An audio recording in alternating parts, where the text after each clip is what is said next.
Assalamualaikum warahmatullahi wabarakatuh.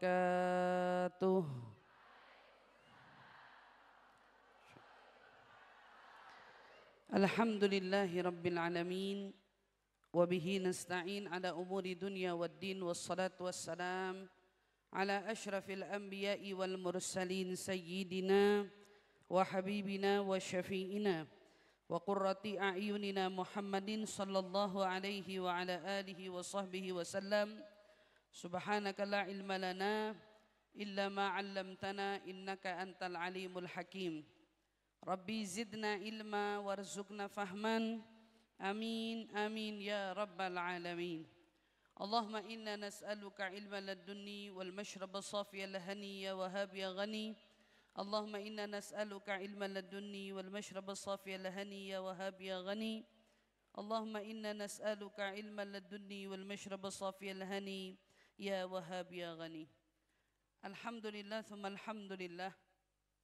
Limpahan syukur sama-sama mari kita panjatkan kehadirat Allah Subhanahu wa taala yang mengumpulkan kita bersama-sama pada hari ini di tempat yang penuh barokah ini, dengan bersama-sama melantunkan dari ayat-ayat suci Allah beserta lantunan salawat kepada Rasulullah, yang tentunya bacaan ini semua akan mendatangkan manfaat kepada kita baik di dunia maupun di akhirat kita.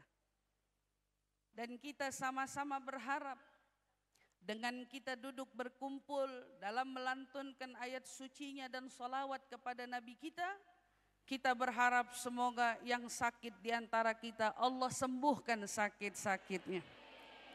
Yang banyak hajat di antara kita Allah penuhi hajat-hajatnya.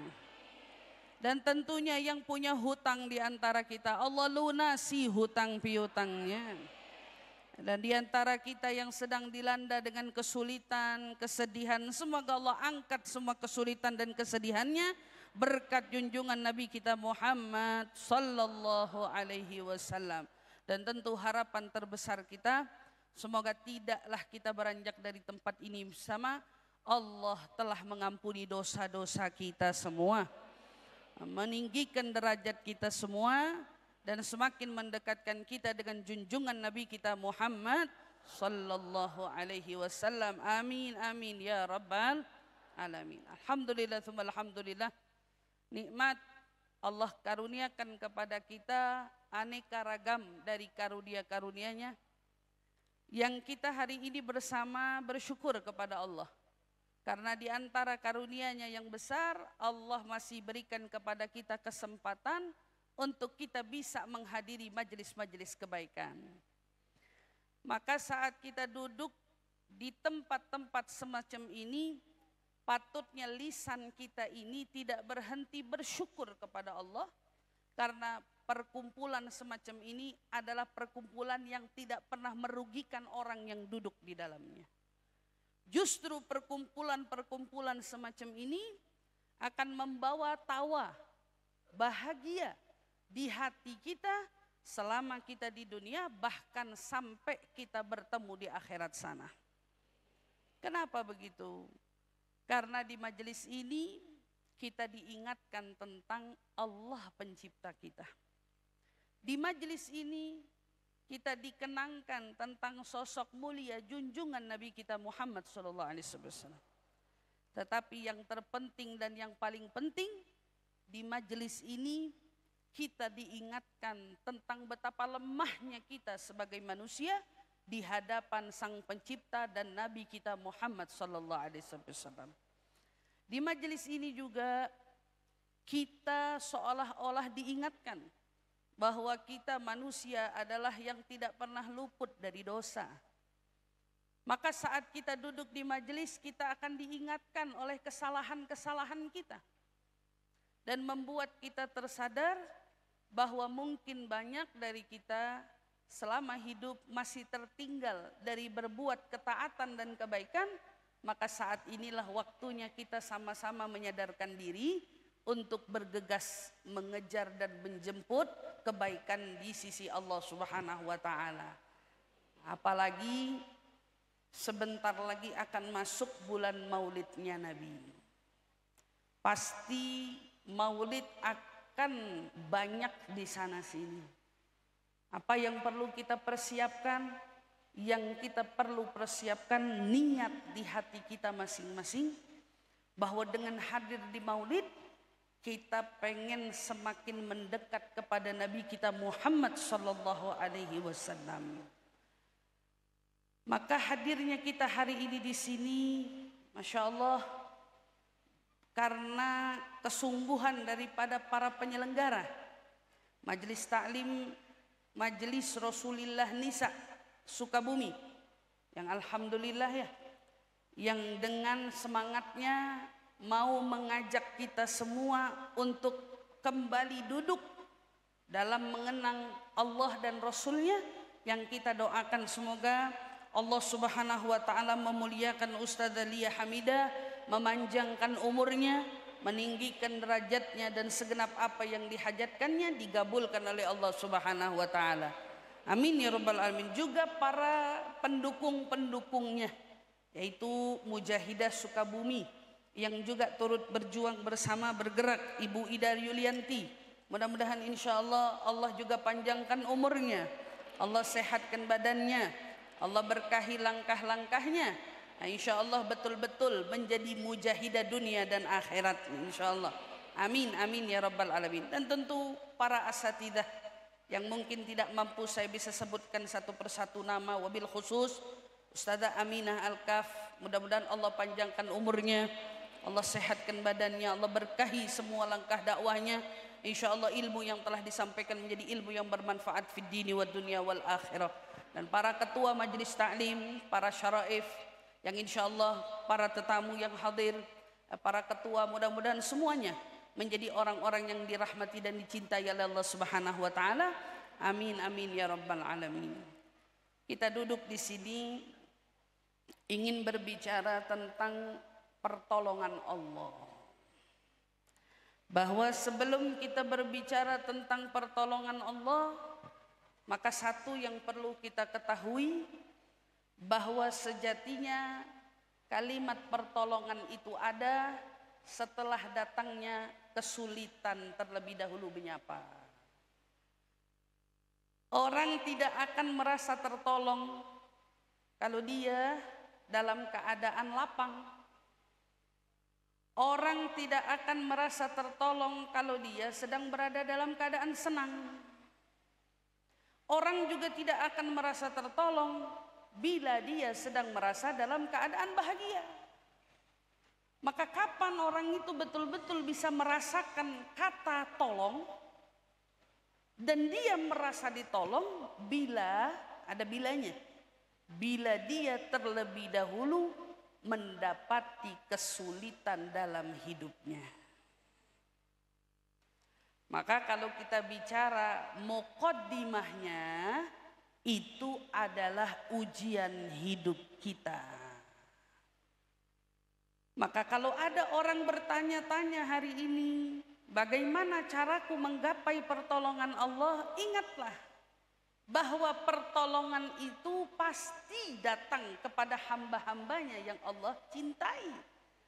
Bahkan yang mungkin Allah tidak cintai, pertolongan Allah itu pasti. Namun satu catatan pentingnya, bila kita hari ini menjerit tentang pertolongannya, maka yang perlu kita sama-sama koreksi, di mana letak kesulitan kita hari ini.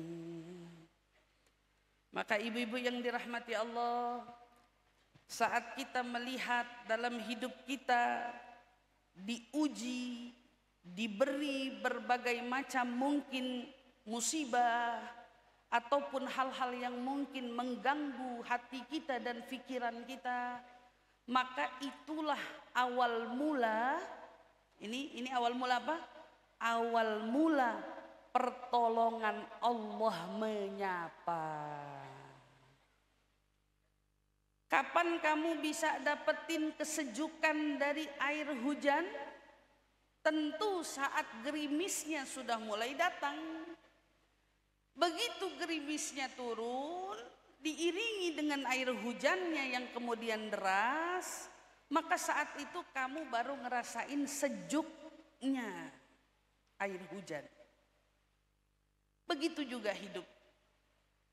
Kapan kita merasa tenangnya? Kalau orang tanya, kapan hidupku datang bahagianya? Kapan hidupku datang lapangnya? Maka ingat, jika telah datang sempitmu, maka setelah ini akan datang lapangmu. Jika telah datang sedihmu, maka setelah ini akan datang bahagiamu. Jika telah datang sulit-sulit dalam hidupmu, maka itu tanda-tanda sebentar lagi akan datang. Apa yang datang? Yang datang kemudahan dalam hidup. Masya Allah. Dan ini semua memberitahukan kepada kita, saat kita bertanya tentang pertolongan Allah, justru hari ini kita disadarkan ternyata ujian Allah itu datang karena Allah ingin menolong kita para hamba-hambanya. Tidak ada seorang pun dari kita yang diberikan satu penderitaan, kecuali justru di balik satu penderitaan itu ada pahala yang telah Allah persiapkan untuk kita. Barangkali ada sesuatu yang tidak kita sadari, lalainya kita, kekurangan-kekurangan kita, dan mungkin bisa jadi sampai maksiat-maksiat kita, yang lupa untuk kita mintakan ampun kepada Allah. Justru Allah datangkan ujian dalam hidup agar bisa menghapus lalai dan maksiat yang kita perbuat selama hidup ini. Karena tidak mungkin datang penghapusnya kalau tidak terlebih dahulu ada nodanya. Maka Allah Subhanahu wa taala ingin menjadikan semua ada sebabnya. Maka dijadikanlah sebab dalam hidup kita untuk menjemput kerahmatan dan kebaikan Allah. Dengan apa? Kita bertemu dulu dengan musibah dan kesulitan-kesulitan di dalam hidup kita. Maka mari kita melihat saat Nabi Musa alaihi salatu wassalam bersama dengan kaumnya Bani Israel berjuang kala itu, ingin selamat dari bagaimana Fir'aun menyulitkan mereka. Fir'aun memperbudak Bani Israel.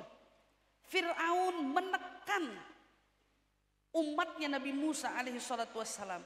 Kezaliman demi kezaliman yang dilakukan oleh Fir'aun seolah tidak ada habisnya. Tapi setiap kali Nabi Musa mengadu, Allah justru kembalikan, pergilah kamu ke Fir'aun, nasihati dia dengan nasihat yang lembut. Seolah-olah setiap kali ada masalah, Allah tidak langsung menghukum Fir'aunnya,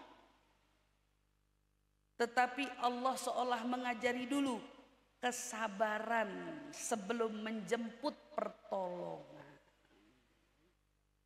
Jadi ibu-ibu hari ini, setiap dari kita yang sedang mengalami persoalan dan permasalahan hidup, kamu tidak akan segera bertemu dengan pertolongan kalau kamu tidak belajar bagaimana mengelola hati menjadi orang yang sabar. Kalau kita hari ini diuji, mungkin ada istri yang diuji karena suaminya.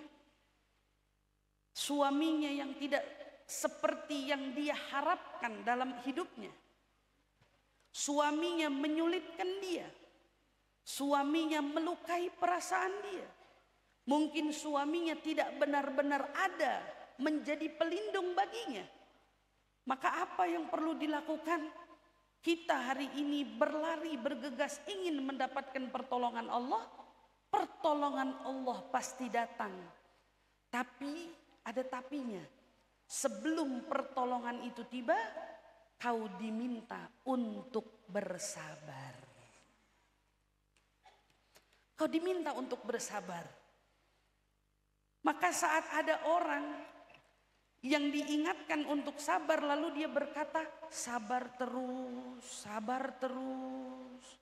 Sampai kapan atuh sabarnya? Nah, suka nggak orang ngomong begitu?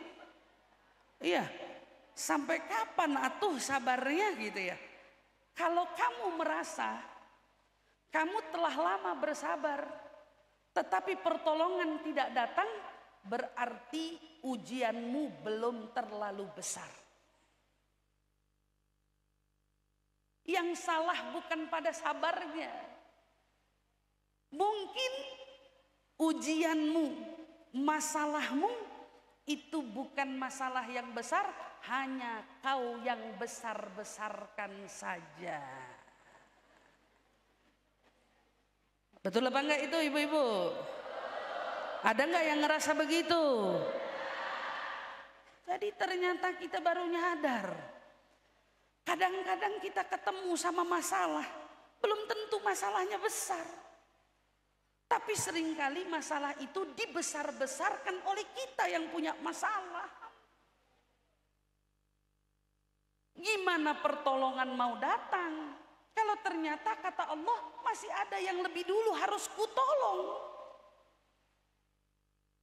Masih ada lebih dulu yang harus diutamakan. Daripada yang mungkin kalau bahasa kita ini kebakaran baru percikan api doang. Tapi laporannya kayak serumah udah kebakaran. Kayak serumah udah kebakaran. Dan ternyata di antara orang yang betul-betul menghadapi ujian, lebih banyak yang berdrama dalam menyikapi ujian. Tuh, ratu dramanya yang harus dibenarkan.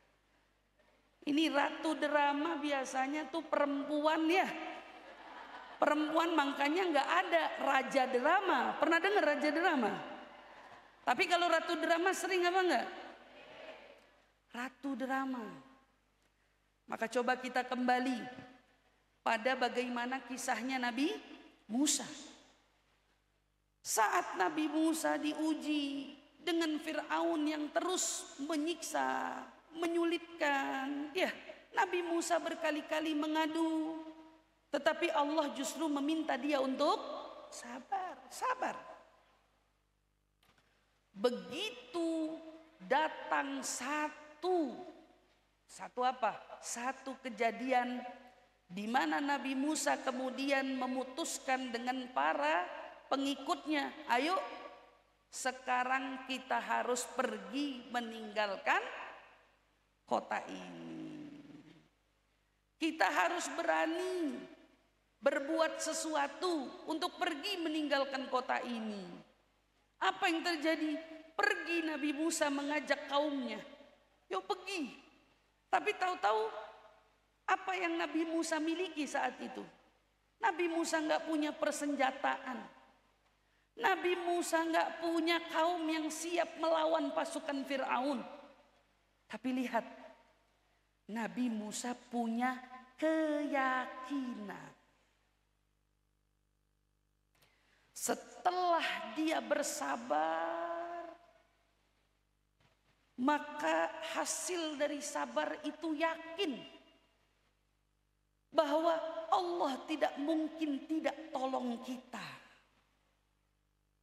Ada orang kadang-kadang pengen ngelakuin sesuatu, pengennya selamat dulu.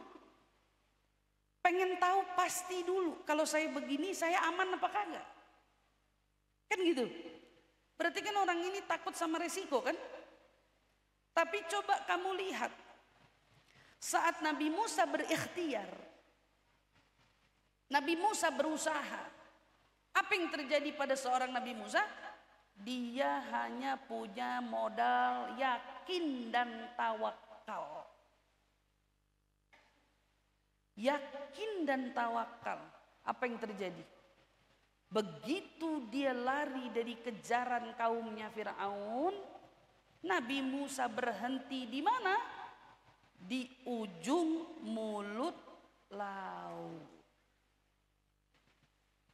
Kalau kita hari itu yang sedang lari, pasti kaumnya akan berkata sama dengan kita saat ini. Ini mah namanya misi bunuh diri. Lari nggak nyiapin kapal itu gimana ceritanya? Lari pengen selamat dari Fir'aun tapi nggak punya hitung-hitungan strategi sebelumnya, itu gimana? Kaum-kaumnya semua bilang ini mah namanya kita nyerahin diri sama Fir'aun.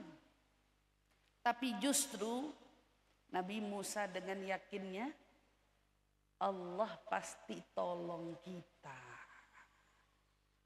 Allah pasti tolong kita. Nabi Musa sudah ada di ujung mulut laut. Berarti kan adanya di pinggir ya. Udah ujung pantai nih. Depannya laut. Kalau lanjut berarti tenggelam. Kalau nengok ke belakang berarti ada siapa?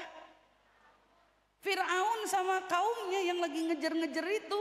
Tapi Nabi Musa yakin betul sama Allah. Keyakinannya membuahkan hasil. Dan ternyata justru saat kita berada tepat di persimpangan jalan dengan penuh kebingungan, disitulah datang pertolongan. Apa yang datang pertolongannya? Allah suruh Nabi Musa menghentakkan tongkatnya untuk membelah lautan. Sebelumnya itu nggak ada dalam cerita. Nabi Musa nggak tahu kalau habis gini bakal disuruh belah lautan. Kalau dipikir-pikir ada nggak ceritanya sebelumnya dikabarin kalau nanti kamu tuh bakal punya kehebatan ngebelah lautan. Makanya kadang-kadang ibu sadar nggak? Ibu suka tiba-tiba pinter kalau kepepet. Ibu kira ibu pinter kalau kepepet. Ibu nggak pinter, Allah yang tolongin. Karena sudah kepepet, ibu bisa nyelesain. Kalau belum kepepet nggak bisa. Saat itu Nabi Musa udah kepepet, seolah-olah buntu lagi, nggak tahu mau kemana arah. Di persimpangan jalan itulah datang pertolongan Allah Subhanahu wa ta'ala. Nggak kebayang bisa belah lautan. Kalau waktu Nabi Nuh mau pergi sama kaumnya, Nabi Nuh sudah nyiapin, sudah dikabarin sama Allah. Kamu bikin perahu, atapnya ketutup, bawahnya ketutup, bikin seperti ini udah diajarin sama Allah. Musibahnya belum datang tapi persiapannya udah dibekali. Tapi beda sama Nabi Musa. Nabi Musa kala itu belum dapat bekal apa-apa, cuman modalnya percaya. Hari ini kita punya masalah. Kalau dipikir-pikir masalah kita nggak ada jalan keluarnya. Percaya. Kalau kamu yakin sama Allah, di saat kamu sudah berada betul-betul di persimpangan jalan, justru disitulah akan datang pertolongan Allah Subhanahu wa ta'ala. Dan Allah kalau sudah menolong, itu pertolongannya seringkali di luar nalar kita semua. Hal yang kita rasa tidak mungkin menjadi mungkin semuanya. Nabi Musa bisa membelah lautan. Begitu juga yang terjadi dengan siapa? Dengan Nabi Ibrahim saat diuji oleh Allah menyembelih putranya. Ibu bisa kebayang nggak ujian yang kita hadapin nih? Ternyata ujian-ujian kita seringkali itu adalah proses hidup. Tapi kalau kita lihat ujian para nabi, ujian mereka titah, perintah, perintah yang mereka tidak bisa mengelak. Nabi Ibrahim diminta menyembelih putranya Nabi Ismail. Ibu bisa kebayang nggak seorang ayah bagaimana sanggup menyembelih anak sendiri? Sementara Nabi Ibrahim begitu cinta dengan putranya Ismail. Tapi kapan pertolongan Allah? Apa saat Nabi Ibrahim lagi deg-degan begitu dapat perintah, Nabi Ibrahim langsung berdoa, ya Allah, boleh enggak ujiannya jangan nyembelih anak? Boleh enggak ujiannya diganti aja yang lain? Tidak. Karena apa yang membedakan para nabi dengan kita manusia biasa? Keyakinan mereka kepada Allah tidak sama dengan keyakinan kita manusia biasa. Maka saat Nabi Ibrahim dapat ujian menyembelih seorang putra yang paling dicintainya, Nabi Ibrahim hanya berusaha meyakini dirinya bahwa Allah tidak mungkin tidak menolongnya. Dan ternyata betul. Justru pertolongan Allah datang persis saat Nabi Ibrahim melakukan apa? Mulai menggesekkan pisau ke leher putranya. Yang tiba-tiba datang malaikat menyelamatkan, mengganti putranya dengan seekor kambing. Jadi kalau bicara gini, kapan pertolongan Allah datang? Pertolongan Allah datang di detik-detik terakhir kesulitan.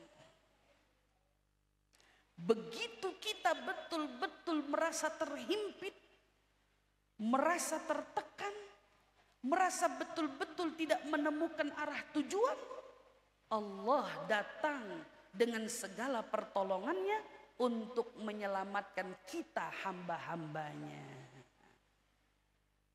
Nabi Ibrahim waktu melakukan aksinya ngapain? Menghancurkan berhala terbesar, membuat murka Namrud dan seluruh orang-orang di sekitarnya. Ini ngapain? Ngancurin berhala. Udah waktu dipanggil ditanya siapa yang ngerjain, jawabannya siapa? Tanyain aja sama patungnya sendiri.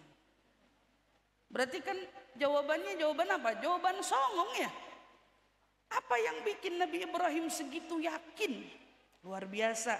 Kapan pertolongan Allah datang? Langsung? Enggak. Namrud nyiapin semuanya. Digalinya itu tanah sedalam-dalamnya. Ukuran yang cukup panjang. Saya belum lama pergi ke mana Bu? Ke Turki. Saya mampir ke tempat waktu Nabi Ibrahim mau dilempar ke dalam api. Itu tiangnya masih ada. Sampai sekarang tiangnya itu masih ada. Dari atas gunung. Mohon maaf, Nabi Ibrahim itu ditelanjangi. Disaksikan seluruh kaumnya saat itu. Rakyatnya semua nyaksin. Namrud dengan kejinya. Mau ngapain? Mau ngelempar Nabi Ibrahim untuk masuk ke dalam kobaran api. Masuk dalam kobaran api. Apinya dinyalain 3 hari 3 malam. Ada yang bilang 7 hari 7 malam. Kayu bakarnya disiapin. Semuanya disiapin. Masya Allah. Luar biasa. Ini strategi Namrud. Pengen nunjukin kepada semuanya. Siapa yang berani-berani membengkang oleh aturanku, dia akan kupermalukan dengan perlakuan seperti ini. Nabi Ibrahim, iya main. Digantung. Dia pasrah aja. Api di depan mata. Dia akan dilempar. Pertanyaan saya, kenapa Allah nggak tolong dari awal? Kenapa harus ada cerita apinya nyala dulu? Dianya digantung dulu. Setelah dia digantung, Namrud pun kemudian apa? Lemparkan Ibrahim ke dalam api. Nabi Ibrahim tetap diam dengan penuh keyakinan. Begitu dilempar oleh Allah, apa yang terjadi ibu-ibu? Disitulah Allah beri perintah kepada api, ya naru kuni bardan wa salaman ala Ibrahim. Wahai api, api kan sifatnya panas ya. Tapi untuk pertolongan Allah, api yang panas sifatnya diperintahkan sama Allah, jadilah kamu dingin, bukan mati loh. Coba ibu bayangin di sini. Seringkali ujian-ujian yang datang kepada kita itu bukan pergi, bukan hilang. Tapi seringkali pertolongan Allah datang saat kamu mampu melewati ujian itu. Artinya Allah telah berhasil menyelamatkanmu. Waktu Nabi Ibrahim dilempar ke api, saat itu Allah tidak berkata kepada api, padamlah. Karena kalau Allah bisa, pasti bisa.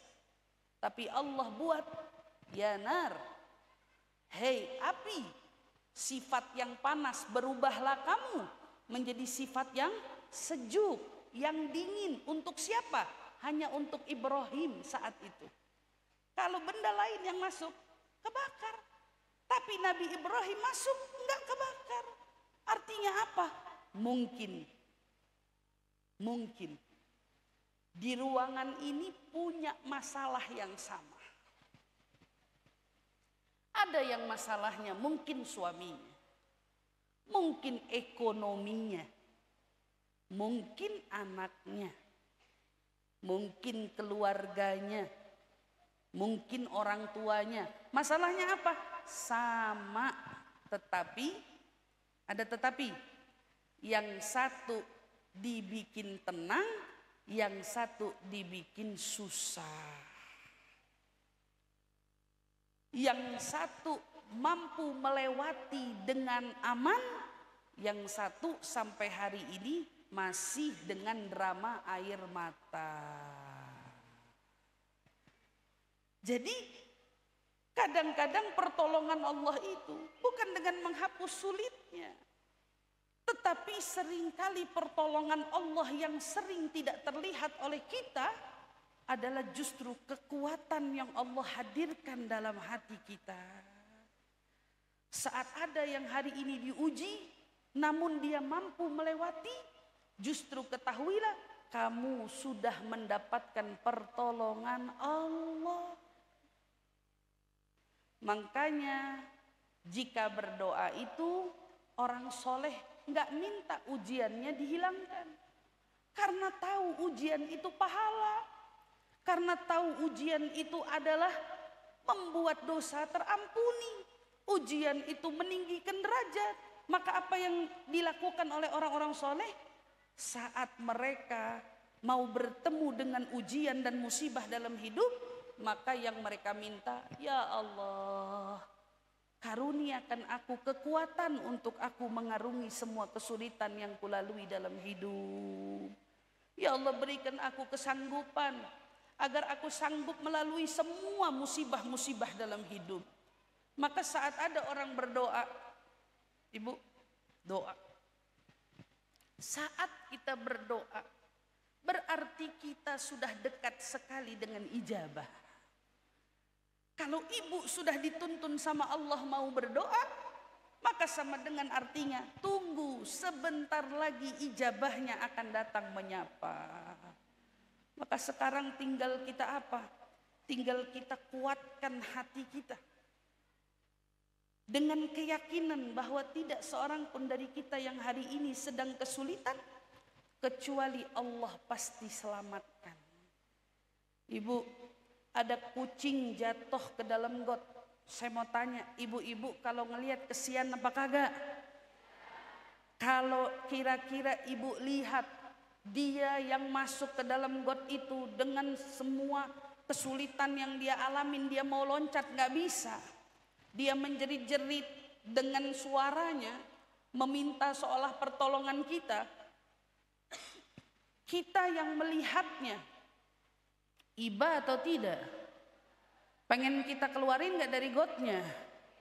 Ibu-ibu biasanya ngedapetin peristiwa begitu, diabain, ditinggalin, apa diselamatin biasanya? kita selamatin. Kalau seekor binatang masuk ke dalam lubang, menjerit meminta pertolongan kita manusia, iba dibuat olehnya, lalu bagaimana dengan kita manusia yang meminta pertolongan, mengiba kepada Allah? Mustahil dengan sifat nama yang dia punya mengabaikan jeritan kita.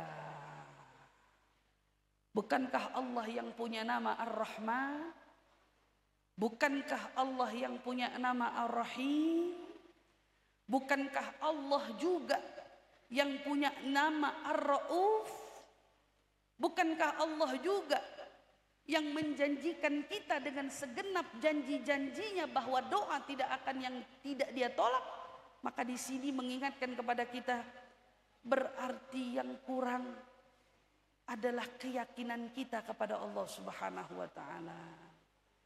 Maka hari ini di sini kita sama-sama belajar membangunkan keyakinan di hati kita. Keyakinan apa? Bahwa Allah itu pasti akan datang menolong kita dengan segala kesulitan-kesulitan yang kita punya.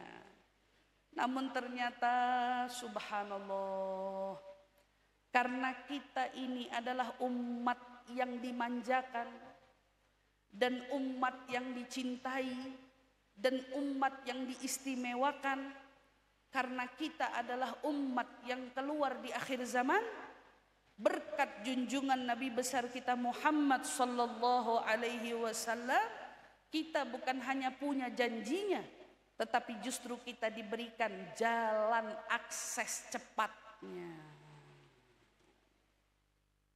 Gimana tuh Ustazah jalan akses cepat menjemput pertolongan Allah? Jalan akses tercepat menjemput pertolongan Allah itu adalah dengan lewat pintu Nabi Muhammad sallallahu alaihi wasallam. Maka saat kita yang hari ini merasa hati kita, diri kita, hidup kita dirundung dengan berbagai macam masalah, maka satu yang perlu kamu ingat, bahwa ternyata kita punya Nabi Muhammad. Dan ternyata Nabi Muhammad adalah jalan. Jalan apa? Jalan kita menjemput ke jalan pertolongan Allah yang tercepat. Dengan apa? Sholawat. Dengan apa? Dengan cinta. Dengan apa? Dengan menghidupkan sunnah. Dengan kita berusaha berbuat sesuatu yang menyenangkan hatinya. Bila dosa dengan mudah Allah ampuni lewat pintu Nabi Muhammad, lalu bagaimana dengan masalah? Bila dosa-dosa kita yang banyak, sebagaimana Allah berfirman di dalam Al-Quran, walau annahum إذ ظلموا أنفسهم جاءوك فاستغفر الله واستغفر لهم الرسول لوجدوا الله توابا رحيما. Jikalau ada di antara kita yang telah melampaui dosa, melampaui maksiat, melampaui kesalahan demi kesalahan, maka apa yang diingatkan? Allah berfirman di situ, lalu kita datangi Nabi Muhammad. Kita datangi ia, meminta ampun kepada Allah melalui dia. Meminta ampun kepada Allah dengan kita datang kepada pintunya. Apa yang Allah sampaikan? Allah tekankan, lawajadullah. Bila kamu berhasil meminta Nabi memintakan ampun untukmu, maka kamu akan dapati Allah Maha Pengampun, lagi Maha menerima taubat hamba-hambanya. Lawajadullah tawwab.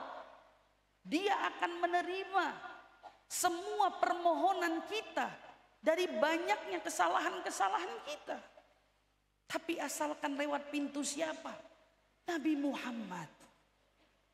Nabi kita Muhammad SAW. Maka kalau hari ini kita timbang, Bu, dosa dengan masalah kita, beratan mana? Pasti dosa kita. Dosa kita lebih berat daripada masalah-masalah kita. Masalah kita itu cuman sampai di dunia. Tetapi kalau dosa kita, kita bawa sampai ke akhirat. Kalau dosa, kita bakal menghadapi Allah sampai di akhirat. Kalau dosa, kita bakal berurusan dengan manusia yang bersangkutan sampai di akhirat. Tapi kalau masalah kita hanya di dunia. Maka kalau dosa lewat pintu Nabi Muhammad pasti diampuni. Lalu bagaimana kalau kita yang hari ini punya masalah, datang ke pintunya Nabi. Dia datang melalui pintu yang membuat kita cepat meraih pertolongan Allah. Begitu dia sedang ditimpa musibah, dia sedang ditimpa dengan kesulitan, dia bergegas mendatangi Nabi Muhammad seraya memohon, bukan meminta musibahnya untuk diangkat, tetapi meminta, ya Rasulullah, berikan aku kekuatan agar aku dapat menyenangkan hatimu dengan sanggupnya aku melalui ujian hidupku ini. Lihatlah hebatnya seorang wanita Ansor. Saat terjadi di dalam peperangan Uhud berita tentang Nabi yang digosipkan meninggal dunia. Berita itu cepat sekali menyebar kalau Nabi Muhammad wafat katanya. Wanita ini begitu mendengar kabar Nabi yang disampaikan katanya wafat. Wanita ini bergegas berlari keluar dari tendanya. Padahal dia baru saja bertemu dengan apa? Dengan anaknya yang meninggal dunia. Dia baru saja bertemu dengan orang tuanya, ayahnya yang meninggal dunia. Dia baru mendapatkan lagi berita, saudara laki-lakinya meninggal dunia. Dia mendapatkan berita tentang semua kerabat dari laki-laki, baik ayah, anak, suami, saudara laki-lakinya, semua gugur di medan perang. Tapi wanita itu menjerit mencari, aina Rasulullah? Katanya, mana Rasulullah? Di mana Rasulullah? Semua sahabat bilang, tenang ya Imra'ah, Rasulullah sebentar lagi akan datang. Di mana Rasulullah? Aku tidak akan berhenti bertanya sampai kulihat wajahnya. Apa yang terjadi? Wanita itu bergegas berlari sampai dia pun akhirnya bertemu Nabi Muhammad SAW. Begitu dia lihat Nabi Muhammad, perempuan itu menangis seraya berkata, duhai Rasul, semua musibah yang kudapat setelah ku tatap wajahmu ringan rasanya. Ringan. Dia tidak datang berlari untuk meminta, kembalikan suamiku, atau kembalikan putraku Rasul, atau kembalikan ayahku, atau kembalikan saudara laki-lakiku. Tidak. Tetapi yang dia katakan, duhai Rasul, sungguh setelah menatap wajahmu semua masalahku ini ringan. Ringan. Dan berapa banyak begitulah yang terjadi pada para sahabat saat mereka ditimpa dengan kesulitan. Apa yang membuat mereka kuat? Nabi Muhammad. Apa yang membuat mereka sanggup? Nabi Muhammad. Keyakinan mereka kepada Allah dikuatkan dengan adanya Nabi Muhammad. Dan alhamdulillah, summa alhamdulillah, kita pun masih punya Nabi Muhammad. Ibu yang hari ini sedang susah, ibu yang hari ini sedang sedih, ibu yang hari ini sedang punya masalah, katakan pada hatimu, saya masih punya Nabi Muhammad. Saya nggak sendirian. Itu juga yang dirasakan oleh sahabatnya Nabi Abu Bakar As-Siddiq. Saat mereka berlari dari kejaran kaum Quraisy ingin hijrah ke kota Madinah, Nabi dengan Sayyidina Abu Bakar menetap di Gua Thur. Saat itu apa yang menjamin mereka tidak ditemukan? Bahkan Sayyidina Abu Bakar berkata kepada Nabi, "Duhai Rasul, kalau mereka menengok saja ke bawah, akan mereka lihat kaki kita. Mereka akan menemukan kita." Tapi Rasulullah berkata, "Innallaha ma'ana." Tenang Abu Bakar, kita punya Allah. Siapa yang menguatkan Sayyidina Abu Bakar kala itu? Nabi Muhammad.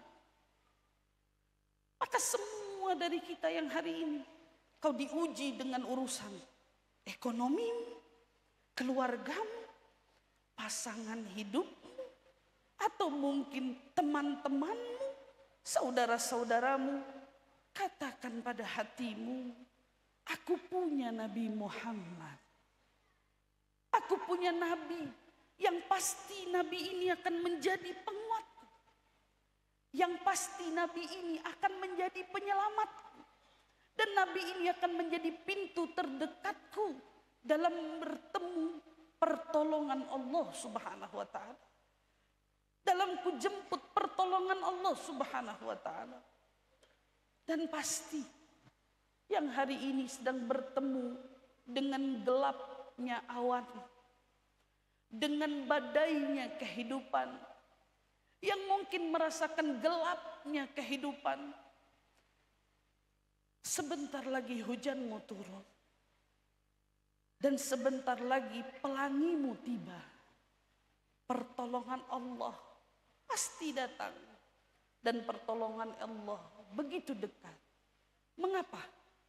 Saat orang-orang Madinah merasakan kesulitan mereka menjalani ujian-ujian hidup yang Allah berikan, sehingga Allah gambarkan masathumud dharra, mereka mendapatkan kesulitan, wazulzilu, bahkan mereka mendapatkan goncangan hidup. Hati mereka semua bertanya-tanya, mata nasrullah, kapan pertolongan Allah datang?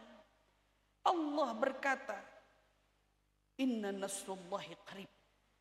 Sesungguhnya pertolongan Allah itu dekat. Apa yang membuat kita tahu bahwa pertolongan Allah dekat? Allah tidak berkata dekat kecuali di antara ayatnya, wa nahnu aqrab ilaihi min hablil warid. Saya dekat denganmu lebih dari urat nadimu. Ya Allah. Kalau Allah sudah sedekat itu, mungkinkah Allah meninggalkan kita? Tidak mungkin. Mungkinkah Allah mengabaikan kita?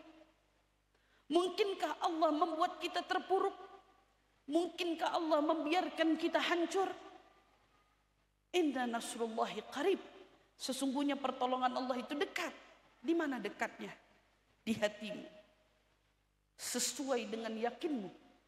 Sesuai dengan prasangkamu bahwa Allah pasti menolongmu.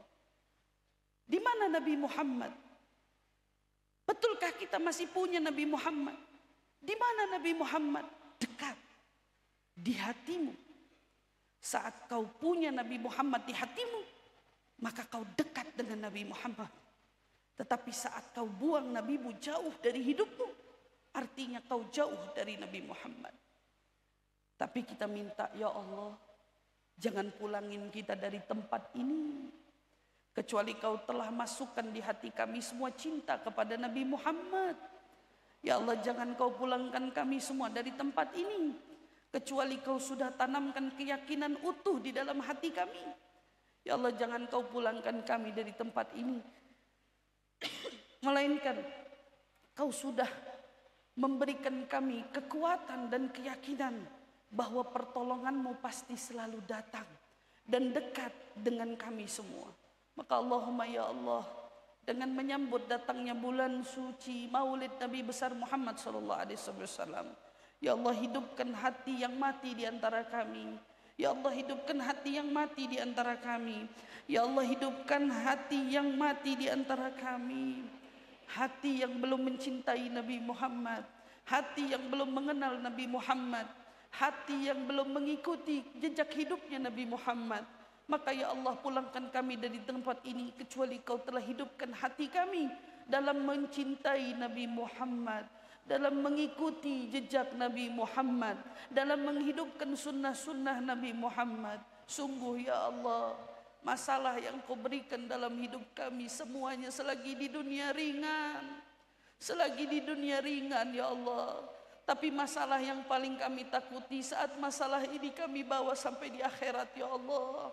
Maka jangan sampai ada seorang pun di antara kami yang hari ini sedang bermasalah hidupnya, kecuali masalahnya hanya sampai di dunia ini saja ya Allah.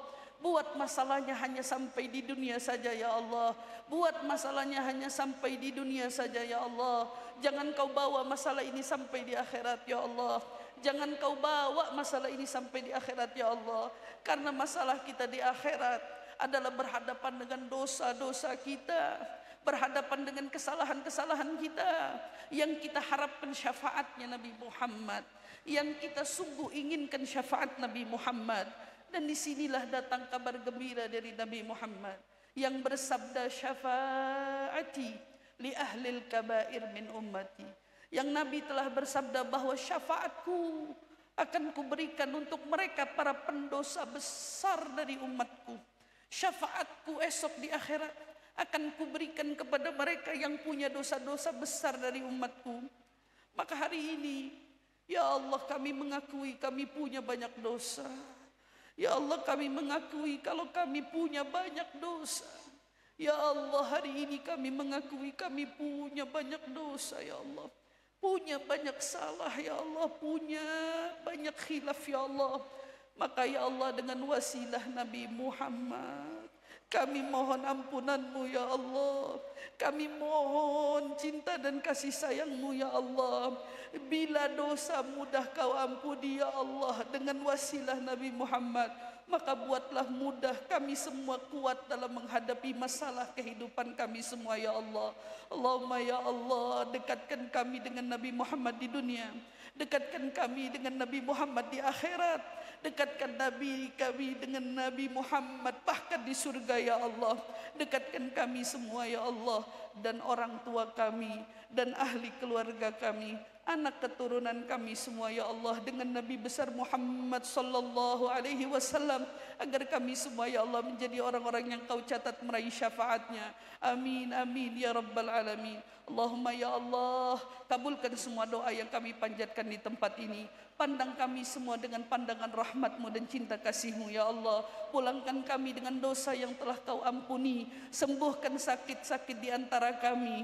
Lancarkan semua urusan-urusan kami. Allahumma ya Allah, bila ada di antara kami orang tuanya yang telah berpulang ke rahmat-Mu, ya Allah, kami titipkan mereka kepadamu. Ampuni dosa-dosa mereka ya Allah. Luaskan kubur mereka ya Allah. Jadikan kubur mereka raudhatan min riyadhil jannah ya Allah. Orang tua kami yang masih ada, panjangkan umurnya ya Allah. Sehatkan badannya ya Allah. Berkahi kehidupannya ya Allah. Jadikan kami anak yang berbakti kepadanya ya Allah. Allahumma ya Allah, Kau anugerahkan kami rumah tangga. Jadikan rumah tangga kami sakinah mawaddah warahmah. Pasangan hidup kami yang menuntun kami ya Allah, yang membawa kami kepadamu ya Allah, yang mendekatkan kami kepada jalan Nabi-Mu ya Allah. Dan jadikan kami wanita salihah ya Allah. Wanita yang salihah di mata-Mu, salihah di mata Rasul-Mu, salihah di mata pasangan kami ya Allah. Dan jadikan kami ibu yang baik bagi anak-anak kami ya Allah. Ibu yang mendidik, ibu yang menuntun, ibu yang dapat mengantarkan anak-anaknya kepada pintu surga ya Allah. Jadikan anak-anak kami anak yang saleh dan salihah. Anak-anak yang menghafal dari firman-Mu, anak-anak yang menghafal dari sabda Rasul-Mu, anak-anak yang menegakkan syariat-Mu. Selamatkan anak keturunan kami dari pergaulan yang salah ya Allah, dari maksiat kepadamu ya Allah, dari zina, dari minum-minuman keras, dari obat-obatan terlarang ya Allah. Selamatkan mereka semua dari anak keturunanku sampai yaumul qiyamah ya Allah. Allahumma ya Allah, jadikan anak keturunan kami anak yang menyenangkan hati Nabi Muhammad. Jadikan mereka orang-orang yang esok memakaikan kami mahkota. Anak-anak yang menggandeng tangan kami menuju surga. Anak-anak yang dapat kami banggakan di hadapan-Mu dan di hadapan Nabi Muhammad. Allahumma ya Allah, dan jadikan kami orang tua yang dibanggakan mereka di hadapan-Mu dan di hadapan Nabi Muhammad. Allahumma ya Allah, Kau karuniakan kami iman, Kau karuniakan kami nikmat punya Nabi Muhammad, dan Kau jadikan kami nikmat sebagai orang-orang dari umatnya Nabi Muhammad. Ya Rabb, jaga nikmat ini semua, jangan ada satupun yang Kau ambil dari nikmat ini semua. Dan bila datang ajal menjemput, ya Allah, wafatkan kami husnul khatimah, wafatkan kami husnul khatimah, wafatkan kami semua husnul khatimah. Engkau ridha kepada kami ya Rabb, Rasulullah ridha kepada kami ya Rabb, dan seluruh kaum muslimin ridha kepada kami ya Rabb. Jadikan kalimat akhir yang keluar dari lisan kami, la ilaha illallah Muhammad Rasulullah sallallahu alaihi wasallam. Ya Allah, dengannya hidupkan kami. Ya Allah, dengannya wafatkan kami. Ya Allah, dengannya kumpulkan kami bersama seluruh ahli la ilaha illallah. Rabbana la tuzigh qulubana ba'da idh hadaitana wa hab lana ya Rabb min ladunka rahmatan innaka antal wahhab. Rabbana atina fid dunya hasanah wa fil akhirati hasanah wa qina adzaban nar wa adkhilna ya Rabb jannah ma'al abrar ya aziz ya ghaffar. Subhana rabbika rabbil izzati amma yasifun wa salamun alal mursalin walhamdulillahi rabbil alamin. Taqabbalallahu minna wa minkum, taqabbal ya karim ya fattah ya alim.